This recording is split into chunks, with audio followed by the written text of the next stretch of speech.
Bonjour et bienvenue sur cette chaîne consacrée au concours de la fonction publique. Aujourd'hui, je vais te parler de 3 thèmes d'actualité pour les concours 2020. Alors j'ai déjà sur cette chaîne fait des podcasts sur les thèmes d'actualité 2019, rentrée 2019, et oui, il faut en faire régulièrement parce que les thèmes bien sûr changent peu à peu et c'est très important quand tu prépares un concours de te tenir au courant des thèmes majeurs. Alors les thèmes majeurs, c'est pas tous les thèmes que tu vas trouver dans tous les journaux que tu peux consulter. Non, c'est les thèmes majeurs qui ont un impact en termes de politique publique. Parce que les concours pour entrer dans la fonction publique, c'est des concours qui vont bien sûr focaliser leur attention sur des thèmes sur lesquels il y a une réflexion en termes de politique publique. Soit des politiques publiques qui sont déjà mises en œuvre, dans ce cas-là, on en fait un bilan, on voit les écueils éventuels qui font qu'on n'atteint pas les cibles et on étudie les leviers, soit des points qui n'ont pas encore été traités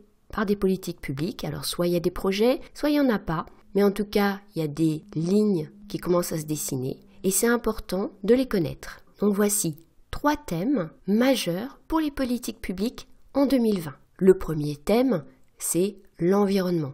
Depuis l'accord de Paris, depuis 2015, on a bien sûr des sujets de concours qui portent sur l'environnement, en tout cas plus qu'avant. Et c'est de plus en plus le cas. L'année dernière, on a déjà eu plusieurs sujets sur le thème de l'économie circulaire. Auparavant, on a eu des sujets sur le réchauffement climatique, la transition énergétique. Le sujet de septembre 2019 de la DGFiP est tombé sur la lutte pour la préservation de la biodiversité. Donc tu vois que c'est un sujet qui est déjà bien présent dans les concours, mais que l'on va retrouver régulièrement bien sûr en 2020.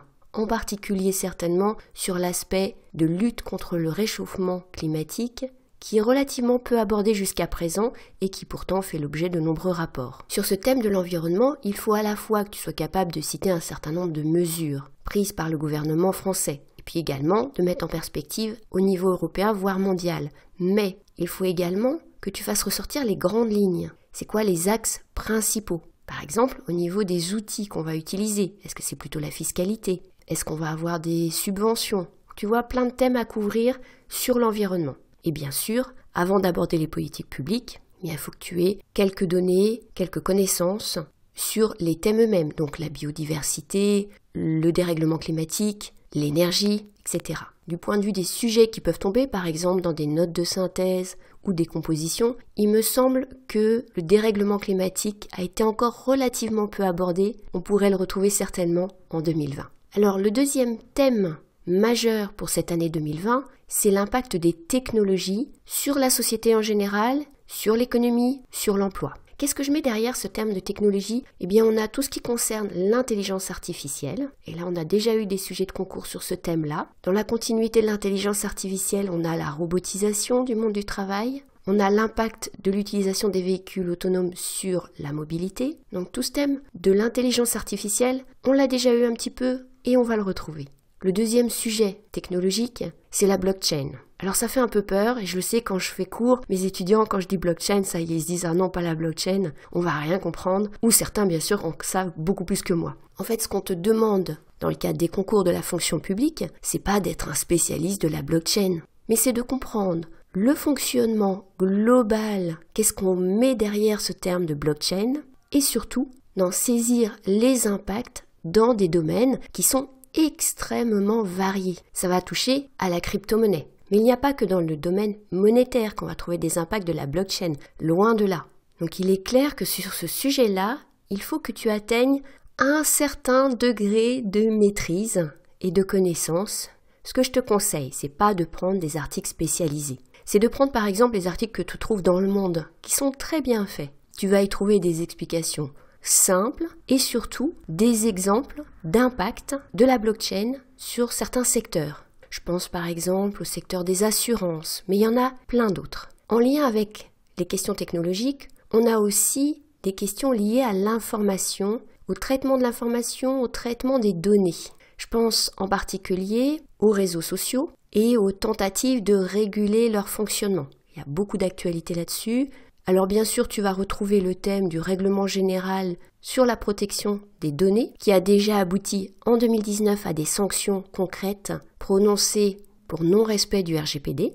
Sur cette question du RGPD, là aussi, tu ne dois pas aller dans le détail, tu dois connaître les grands principes du RGPD et surtout son implication pour la fonction publique, pour les données collectées par la fonction publique et les mesures qu'elle doit mettre en œuvre. Tu vas trouver en description de ce podcast un lien vers un sujet sur le RGPD et une proposition de corriger. Mais au-delà du cadre strict posé par ce règlement européen, il y a toute la question de la réglementation, de la régulation des réseaux sociaux et également la question des fake news, un sujet que tu pourrais bien trouver dans les concours en 2020. Également lié à cet aspect technologique de l'information, la fracture numérique. Il y a eu un rapport du défenseur des droits en 2019 sur cette fracture numérique qui a mis en évidence un phénomène, qui a essayé d'ailleurs de le mesurer, un phénomène d'électronisme.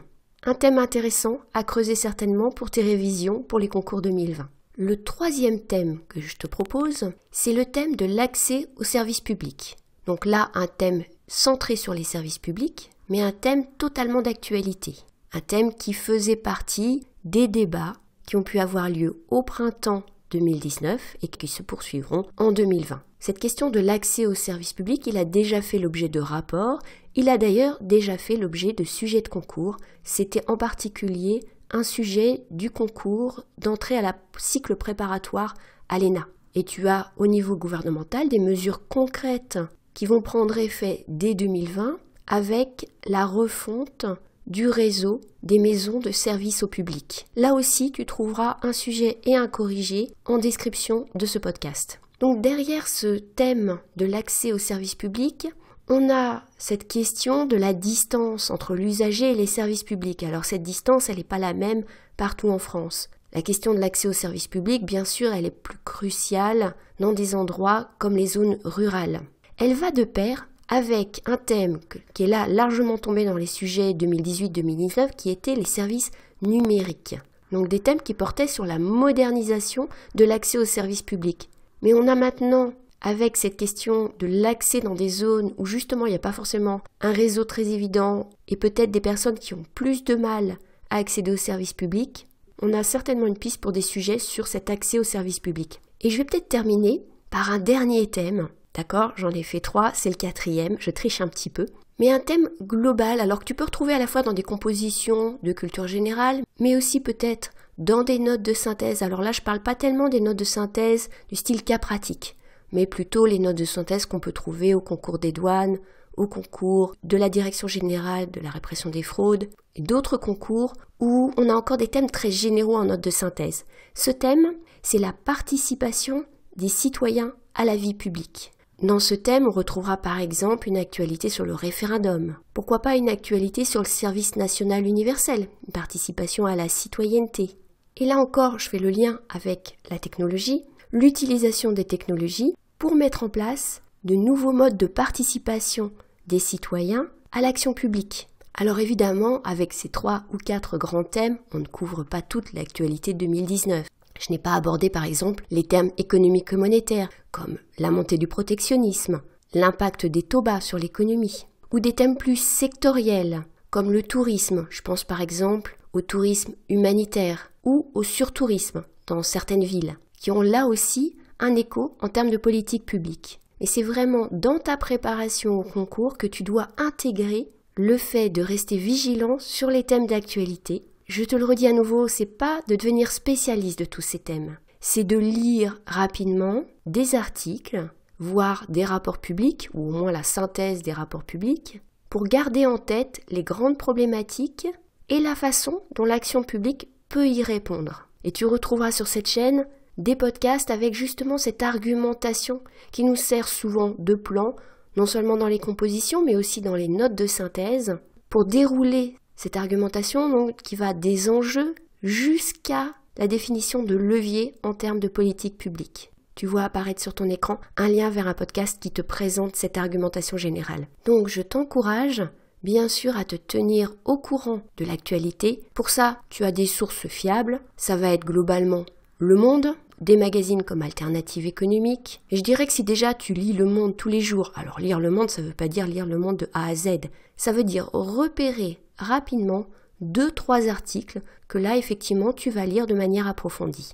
J'espère que ces quelques conseils t'auront été utiles pour la préparation des concours que tu t'apprêtes à passer en 2020. Tu retrouveras en description de ce podcast un lien vers des formations sur l'épreuve de notes de synthèse et de notes administratives. Et tu trouveras également un lien vers un espace collaboratif de partage entièrement gratuit. Il suffit de t'enregistrer et tu pourras trouver de l'information. Alors par exemple, un calendrier des concours 2020, des conseils pour l'épreuve essentiellement de notes de synthèse, également des liens vers des sources sur des thèmes d'actualité. Et puis surtout, tu pourras échanger avec d'autres candidats au concours de la fonction publique. Donc ce lien vers cet espace sur Slack, tu le trouves en description de ce podcast. Si ce podcast t'a intéressé, n'hésite pas à le liker, à le partager, à t'abonner à la chaîne pour de prochains podcasts sur les épreuves des concours 2020. Et je te dis donc à bientôt sur YouTube et à bientôt sur Slack.